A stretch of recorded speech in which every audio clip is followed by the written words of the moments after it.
Good morning students. आज की class में आप सभी का स्वागत है। आज मैं आप लोगों को निगेटिव और इंट्रोगेटिव सेंटेंस पास्ट इंडेफिनिट का बताने जा रहा हूँ। पास्ट इंडेफिनिट टेंस का निगेटिव सेंटेंस और इंट्रोगेटिव सेंटेंस कैसे बनाए जाते हैं, उनका ढांचा क्या होता है, उनकी बनावट क्या होती है, मैं उसी के बारे में आपको समझाने जा रहा हूँ। सो आपसे रिक्वेस्ट है कि आप लोग समझने का अधिक से अधिक प्रयास करें।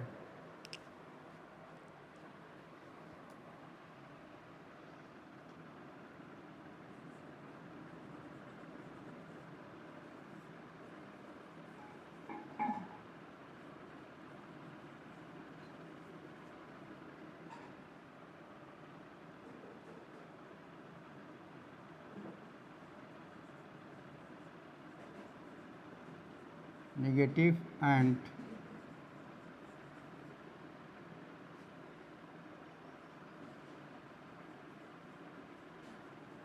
interrogative form of past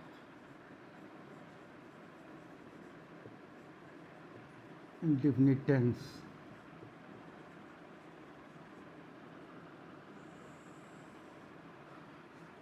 पहले हम आते हैं कि पास्ट इंडेफिनिट टेंस का ढांचा क्या होता है, स्ट्रक्चर क्या होता है, पास्ट इंडेफिनिट टेंस जो होता है उसकी बनावट कैसी होती है। पहले हम बनावट पर ध्यान देते हैं। मैं पहले ही बताऊँगा आप लोगों को, हर टेंस का कुछ न कुछ आइडेंटिटी होता है, पहचान होता है, उसका ढांचा होता है, स्ट्रक्चर होता है। तो हम लोग यदि टेंस के बारे में ज्ञान प्राप्त करना चाहते हैं तो ये सबसे अति आवश्यक है कि हम हर टेंस की जो बनावट है क्या होती है उसको समझना, हर टेंस का स्ट्रक्चर क्या होता है, उसका ढांचा क्या होता है, ये समझना अति आवश्यक है। तो पहले हम देखते हैं कि पास्ट इंडेफिनिट टेंस की बनावट कैसी होती है, उसका ढांचा क्या होता है। तो देखिए,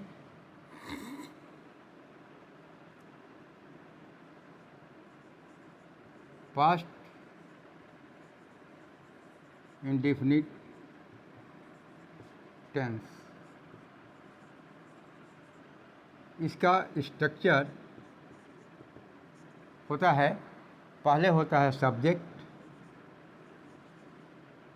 इसके बाद होता है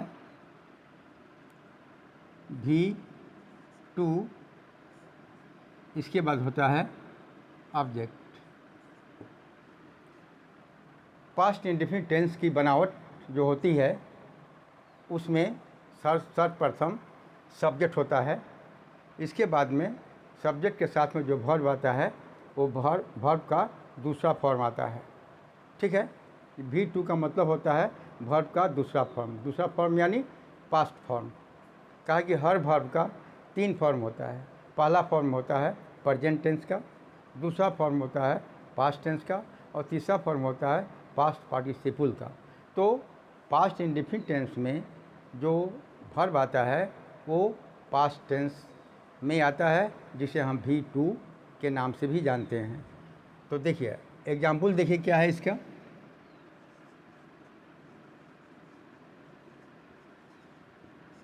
एग्जाम्पल देखिए क्या है।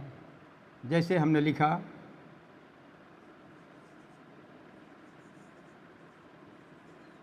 ही रोट ए लेटर। देखिए ध्यान दीजिए, यहाँ पर सब्जेक्ट की जगह पर ही है, V2 के जगह पर रोट है। राइट वर्ब का मूल रूप होता है, रोट होता है V2 यानी पास्ट फॉर्म, और रिटन हो जाता है V3 यानी पास्ट पार्टिसिपल। ठीक है, तो यहाँ पर हम देख रहे हैं कि सब्जेक्ट के साथ में जो वर्ब आया हुआ है राइट, तो राइट का सेकेंड फॉर्म है यानी V2 है, वर्ब का दूसरा फॉर्म है। इसके बाद में ऑब्जेक्ट की जगह पर ए लेटर है। ठीक है, तो ध्यान दीजिए, सब्जेक्ट की जगह पर ही है और V2 की जगह पर रोट है जो वर्ब का दूसरा फॉर्म यानी पास्ट फॉर्म है, और ए लेटर जो है ऑब्जेक्ट की जगह पर है। अब हम देखते हैं कि यह जो ही रोट ए लेटर जो है, अब देखते हैं कि इसका नेगेटिव फॉर्म क्या हो सकता है। ध्यान दीजिए,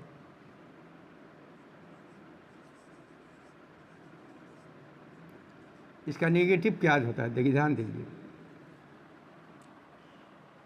जब हम पास्ट इंडेफिनिट टेंस के किसी भी सेंटेंस का यदि हम निगेटिव फॉर्म में ले जाना चाहते हैं, तो ज़रूरी है कि हम ही और जो रोट है यहाँ पर, ही और रोट जो है यानी सब्जेक्ट और V2 है, उसके बीच में डिड नॉट लगाते हैं। यदि निगेटिव हमको करना है तो उसमें लगाते हैं डिड नॉट। तो देखिए, तो ही डिड नॉट, ठीक है। अब जब निगेटिव बनाने के लिए हमने सब्जेक्ट के साथ में डिड नॉट लगा दिया, तब हमको ये काम और करना होगा। वह काम क्या करना होगा? ये राइट जो है, रोट जो है, ये आपका पास्ट टेंस है, ठीक है। तो जब हम डिड नॉट करेंगे तो हम क्या करेंगे? ए रोट का जो फर्स्ट फॉर्म में होता है यानी प्रेजेंट फॉर्म जो होता है वो हमको लेना पड़ेगा। तब क्या हो जाएगा? Write a letter.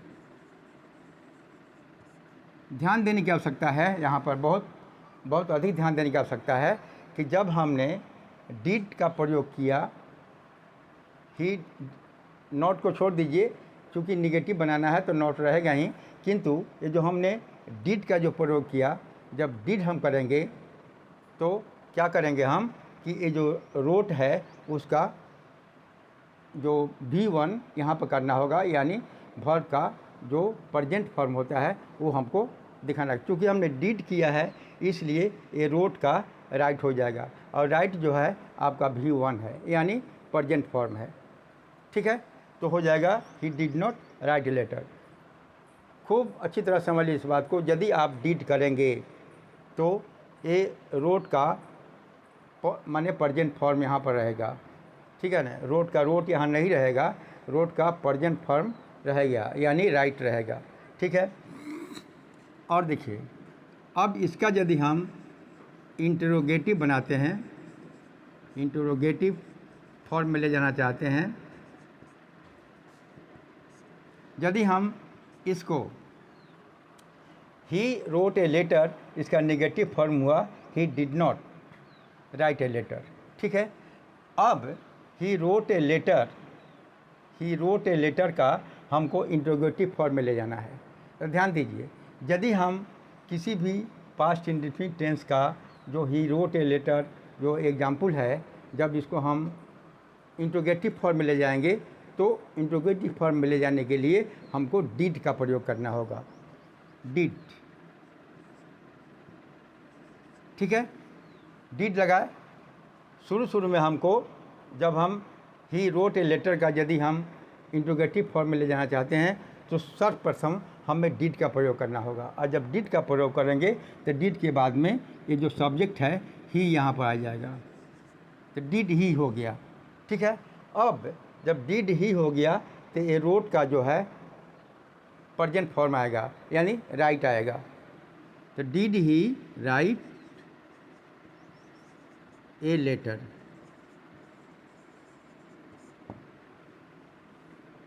एक क्वेश्चन इंट्रोगेटिव फॉर्म है तो नोट ऑफ इंट्रोगेशन लगेगा पंक्चुएशन की जगह पर। तो क्या हुआ? Did he write letter. खूब देखिए, अच्छी तरह समझिए इसको। जैसे ही यदि हम निगेटिव बनाते हैं तो लिखते हैं डिड नॉट। डिड जब लगाते हैं तो ए रोट जो V2 है वो V1 हो जाएगा, ठीक है। उसी प्रकार से यदि हम पास्ट इंडेफिनिट टेंस का, यदि हम किसी सेंटेंस का जब हम इंट्रोगेटिव फॉर्म करेंगे तो शुरू में हमको डिड का प्रयोग करना होगा, और जैसे ही हम डिड का प्रयोग करेंगे ये रोट जो है राइट हो जाएगा, ठीक है। अब एक चीज़ और बताते हैं। तो यदि हम थोड़ा हिंदी पर आते हैं, जैसे निगेटिव यदि पहला एग्जाम्पल है ही रोट ए लेटर, उसने एक पत्र लिखा, उसने एक पत्र लिखा या उसने एक पत्र लिखा था। ठीक है, जब उसको निगेटिव करते हैं तो he did not write a letter, तब क्या होता है, उसने एक पत्र नहीं लिखा या उसने एक पत्र नहीं लिखा था। ठीक है।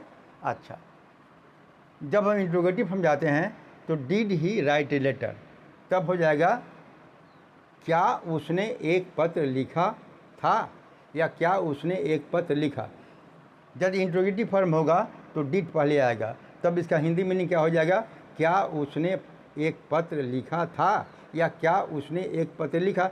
क्या हमको शुरू में बोलना पड़ेगा, यदि इंट्रोगेटिव लेंगे तो अब उसमें बोलना होगा क्या हमको पहले लगाना पड़ेगा, क्या उसने एक पत्र लिखा था। लेकिन अब आपको हम बताने जा रहे हैं कि यदि did he write a letter के पहले यदि हम कोई क्वेश्चन वर्ड लगा देते हैं, क्वेश्चन वर्ड जैसे what, when, where, how, who, यदि कोई ये सब क्वेश्चन वर्ड है, तो जब हम क्वेश्चन वर्ड लगा देते हैं तब उसका हिंदी मीनिंग दूसरे ढंग का हो जाएगा। तब देखिए, सपोज यदि मान लीजिए हमने लिखा कि हाउ डिड, तब ये डिड यहाँ आ जाएगा, माने इस पूरे सेंटेंस में ही हमको हाउ लगा देना है। तो how did he write a letter, note of interrogation. तो देखिए अब ध्यान दीजिए, how did he write a letter, interrogative जो फॉर्म है, did he write a letter, क्या उसने एक पत्र लिखा या क्या उसने एक पत्र लिखा था। अब इस सेंटेंस के पहले हमने हाउ लगा दिया, how did he write a letter. अब देखिए इसका हिंदी मीनिंग क्या हो जाता है, अब इसका हिंदी मीनिंग हो जाता है, how did he write a letter का हिंदी मीनिंग हो जाता है उसने एक पत्र कैसे लिखा। हाउ माने होता है कैसे, उसने एक पत्र कैसे लिखा। देखिए did he write a letter का हिंदी मीनिंग हम लेंगे तो क्या पहले बोलना पड़ेगा, डिड ही राइट, क्या उसने एक पत्र लिखा। किंतु जब हम जैसे ही did he write a letter के पहले हमने हाउ लगा दिया तो हो जाएगा how did he write a letter, तब उसका हिंदी मीनिंग क्या होगा, उसने एक पत्र कैसे लिखा। ठीक है। अब यदि मान लीजिए हम हाउ की जगह पर हम व्हेन लगा देते हैं, अब बाकी जो हम कहते हैं लिखते हैं when did he write a letter,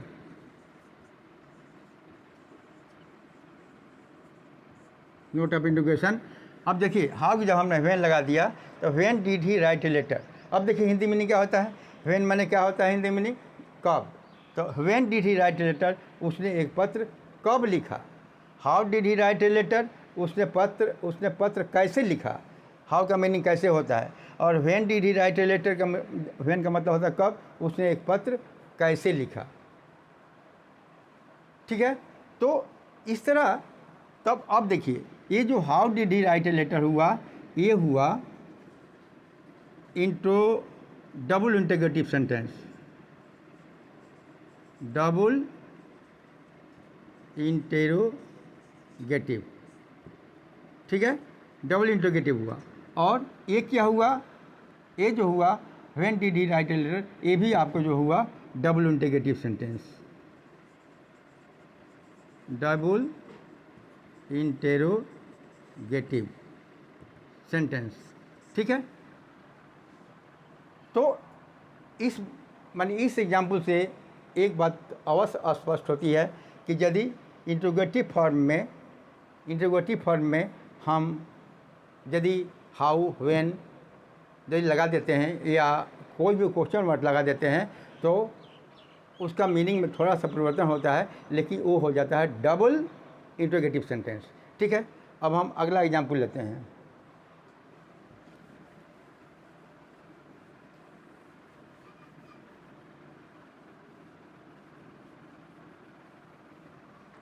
अब एग्जाम्पल 2 लेते हैं, एग्जाम्पल 2। एक दूसरा एग्जाम्पल लेते हैं, जैसे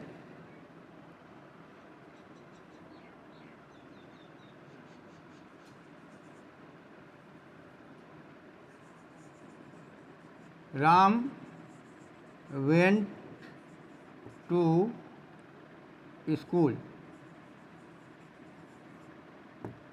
ध्यान दीजिए, ये Ram went to, Ram subject है, वेंट आपका V2 है, वेंट गो का, गो होता है प्रेजेंट फॉर्म और वेंट होता है पास्ट फॉर्म। तो Ram went to school, Ram school गया या राम स्कूल गया था। ठीक है, तो अब देखिए, अब यदि इसका नेगेटिव बनाते हैं तो क्या हो जाएगा, नेगेटिव हो जाएगा आपको डिड, नेगेटिव होगा राम डिड नॉट, राम और वेंट के बीच में हम माने डिड नॉट लगाएंगे, तो राम डिड नॉट। अब देखिए, जब हम नेगेटिव करेंगे तो जब हम डिड लगाएंगे तो वेंट का जो है, वेंट का जो आपको जो V1 होता है यानी प्रेजेंट फॉर्म जो होता है गो, यहाँ पर गो आ जाएगा। Ram did not go to school, ये आपका निगेटिव हो गया। ठीक है, अब यदि इसको हम इंट्रोगेटिव करते हैं, शॉर्ट में लिखते हैं, यदि इंट्रोगेटिव करेंगे तब क्या हो जाएगा, डिड पहले करेंगे। ठीक है, डिड है ना, और डिड के बाद में डिड करके ए राम, डिड के बाद लिखेंगे डिड राम, है ना, डिड राम। जब डिड करेंगे तो वेंट का जो है माने V1 यानी गो आएगा, did Ram go to school. तब नोट ऑफ इंट्रोगेशन, क्वेश्चन में जब इंट्रोगेटिव फॉर्म बनाएंगे तो लास्ट में वहाँ पर नोट ऑफ इंट्रोगेशन लग जाएगा, जो पंक्चुएशन रहेगा। अच्छा, अब तो ये तो नेगेटिव हुआ, ये आपको अफर्मेटिव हुआ, ये नेगेटिव हुआ, ये इंट्रोगेटिव हुआ। ठीक है, अब देखिए, अब यदि मान लीजिए हम इसको, ये जो सेंटेंस है did Ram go to school, यदि इसके पहले हम यदि कोई क्वेश्चन वर्ड लगा दें तो जैसे देखिए यहाँ पर, जैसे हम लगाते हैं when did Ram go to school, note of interrogation. अब देखिए, did Ram go to school का हिंदी मीनिंग क्या होता है, क्या राम स्कूल गया या क्या राम स्कूल गया था। किंतु जैसे ही इसके पहले हम व्हेन लगा दिया तब इसका मीनिंग क्या हो जाएगा, राम स्कूल कब गया था। ठीक है, यदि केवल इंट्रोगेटिव है तो उसके साथ यदि किसी सेंटेंस में पहले यदि कोई वर्ब रहता है तब उसका हिंदी मीनिंग क्या से शुरू होता है, लेकिन उसके भी पहले यदि हम कोई क्वेश्चन वर्ड लगा देते हैं तब उसका मीनिंग क्या जो होगा वो बाद में जाएगा, यानी बीच में रहेगा। जैसे when did Ram go to school, Ram school कब गया था। ठीक है, अच्छा, अब देखिए, यदि सपोज मान लीजिए, यदि मतलब ये जो आपका Ram did not go to school है, हम इसको भी निगेटिव बना सकते हैं, इसको भी निगेटिव बना सकते हैं।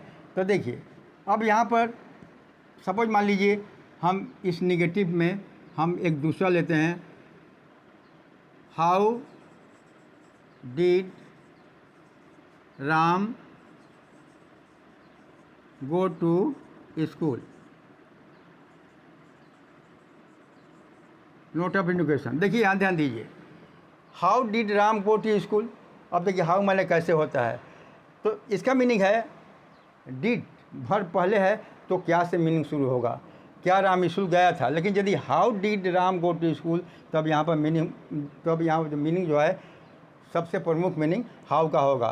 तो इसका मीनिंग क्या हो जाएगा, राम स्कूल कैसे गया था। इसका मीनिंग हुआ राम स्कूल कब गया था। ठीक है, इस तरह थोड़ा सा मीनिंग में यदि केवल इंट्रोगेटिव है तो क्या पहले आएगा। इंट्रोगेटिव में क्या होता है, वर्ब पहले रहता है, सब्जेक्ट बाद में होता है। और उसके भी पहले यदि हम कोई क्वेश्चन वर्ड जोड़ते हैं जैसे व्हेन, हाउ, वेयर, तब मतलब जो है उसका जो क्या होगा वो बीच में जाएगा। अच्छा, अब देखिए, तो ये जो हुआ ये हुआ double interrogative sentence. Double interrogative, और ये भी हुआ डबल इंट्रोगेटिव।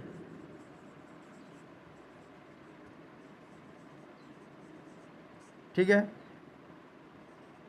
डबल इंट्रोगेटिव, ध्यान दीजिए इस बात को। तो इस तरह यदि पास्ट इंडेफिनिट टेंस का यदि कोई सेंटेंस हो या पास्ट इंडेफिनिट टेंस के बनावट के अनुसार यदि कोई सेंटेंस हो तो उसको हम negative, interrogative, double interrogative negative में हम आसानी से बदल सकते हैं। ठीक है ना। अब सपोज यदि मान लीजिए यदि when did Ram go to school को, अभी ये इंट्रोगेटिव डबल इंट्रोगेटिव सेंटेंस है, ये आपको निगेटिव नहीं है। लेकिन यदि हम सपोज यदि मान लीजिए इसको हमको निगेटिव में ले जाना हो, when did Ram go to school को यदि निगेटिव ले जाना होगा तो क्या करना होगा, when did Ram not go to school, not लगा देंगे, इंट्रोगेटिव निगेटिव हो जाएगा। ठीक है ना। तो इस प्रकार किसी भी सेंटेंस को हम निगेटिव, इंट्रोगेटिव, डबल इंट्रोगेटिव के फॉर्म में ले जा सकते हैं, किंतु वह भी टेंस का जो नियम है, टेंस का जो बनावट है, उसी के आधार पर ही हम किसी सेंटेंस के रूप को बदलना होगा। अपने मन से हम कुछ नहीं करेंगे। ठीक है ना। जो भी करना होगा रूल के अनुसार, जो रूल है उसी का अनुपालन करना होगा हमें, तभी जाके संभव होगा कि हम मानिए जो इंग्लिश ग्रामर है, टेंस है या नेगेटिव सेंटेंस है, इंट्रोगेटिव सेंटेंस है, उसके बारे में जानकारी प्राप्त कर सकते हैं। ठीक है। तब तक तो आज क्लास बस इतना ही। तब तक के लिए धन्यवाद।